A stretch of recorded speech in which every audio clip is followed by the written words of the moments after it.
We're now approaching the ICU unit within the hospital. We're going to meet someone who's just had an operation yesterday. And we'll hopefully be able to get an interview with them and see what they think of the benefits of the hospital, which I think for themselves speaks wonders. So,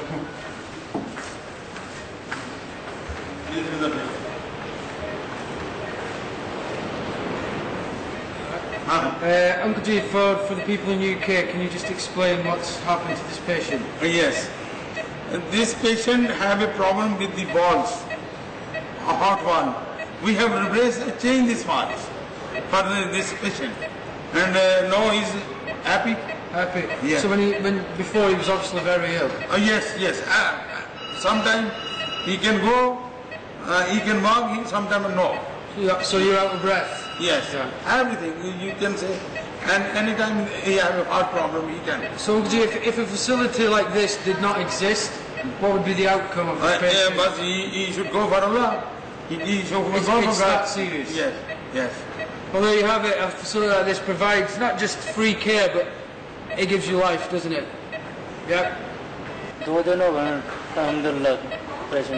2 days, he is happy with this patient, this operation.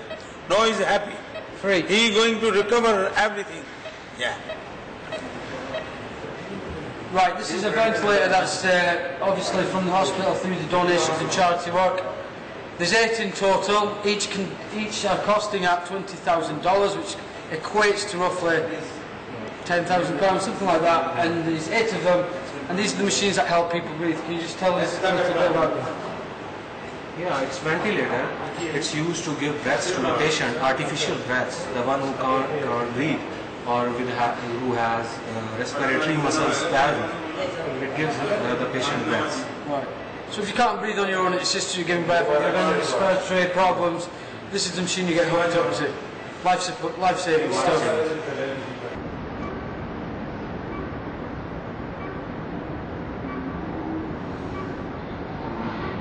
As you can see, we're still in a rack full of surgical stuff, which obviously look sealed and sterile.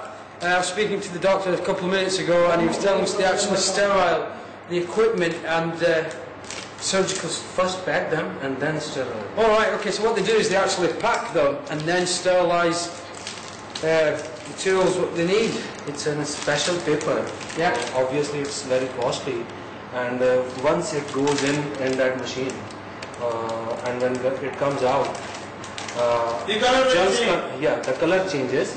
This paper's color isn't like this. It's like light pink when we pack it. And when it's sterile, it changes colour. It changes colour. Right, okay. And then no bacteria can go in. Right, okay. All right. So what happens is before they put it into the machinery, the tissue paper at the back is pink. And once it's sterile, it changes like this mint green, and once it changes mint green, it actually seals it, and nothing can get into it.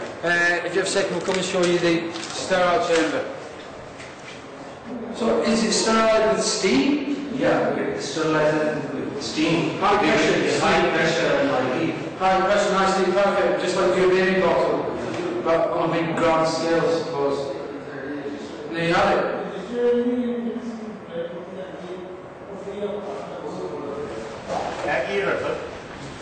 Here.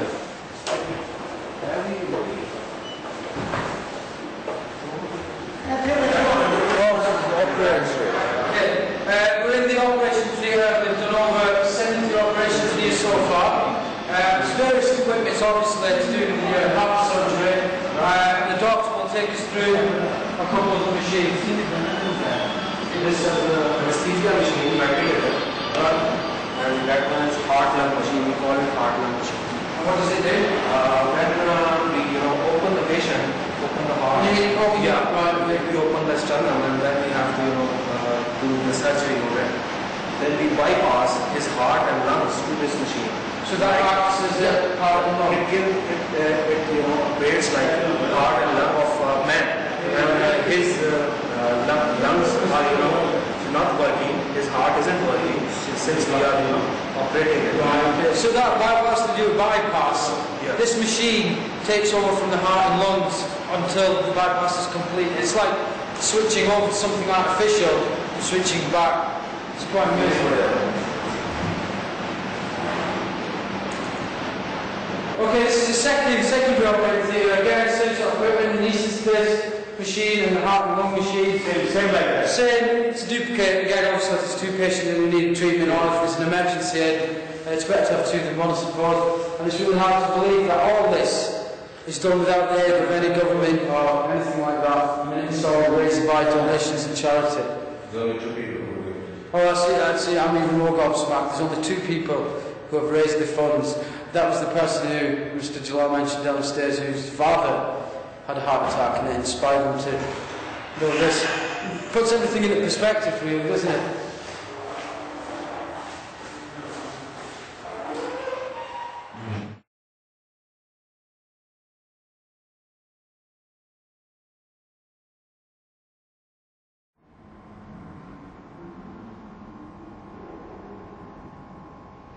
We're now in the angiography room where they actually run diagnostics to see what problems people have with various heart conditions, and I think I'm right in saying in the vessels rather. And it's where you see on television, on Discovery Channel and such, where they actually put the dye into the veins and follow it within like a see-through X-ray kind of image thing, if you get what I mean. Yeah. A bit like when you see on cool adverts and stuff. If you could just explain how the process happens. The patient obviously goes in there. Yeah. Should we go over there? Yep. Yes. If you want to go. Shall we go there? Do you want to come and follow us?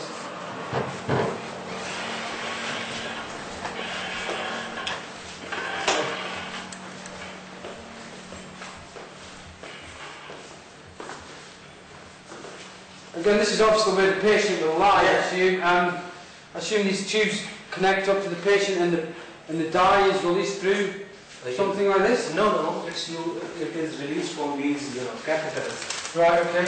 We have them, and we just put it from this vein, and it goes to the heart. Yeah. Okay. Then we inject the dye from this. All right. Okay. We inject the dye from here, and it is released from here to the vessels of the heart. Right. Blood supply of the heart. Heart has separate vessels. Right. Okay. For its nutrition. So it is injected in the heart vessels, and then this machine, it takes continuous X-rays. Right. Wherever this dye goes, it keeps on taking the X-ray of that. It comes on this monitors, and we have over there. We have just over there. We have a full-fledged computer which records all the X-rays like a movie.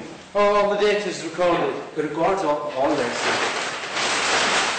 And is this sterilised here as well? Yeah. You notice that's the same green paper, so it's not just the tools they use, they sterilise everything. And I am actually, I'm quite, I don't know what to say actually, I'm quite gobsmacked that something like this can be running without, I don't know, financial aid of any sort, from like the governments and stuff, and there's no expense spared. And this is the injector which injects this dye. So this connects to, does this connect to the machine? Yeah. Right, and then that goes to the heart and feeds the various vessels, and the machine takes the various X-rays, which then gets translated to the computers, and where you then diagnose the problem. Yeah. Right.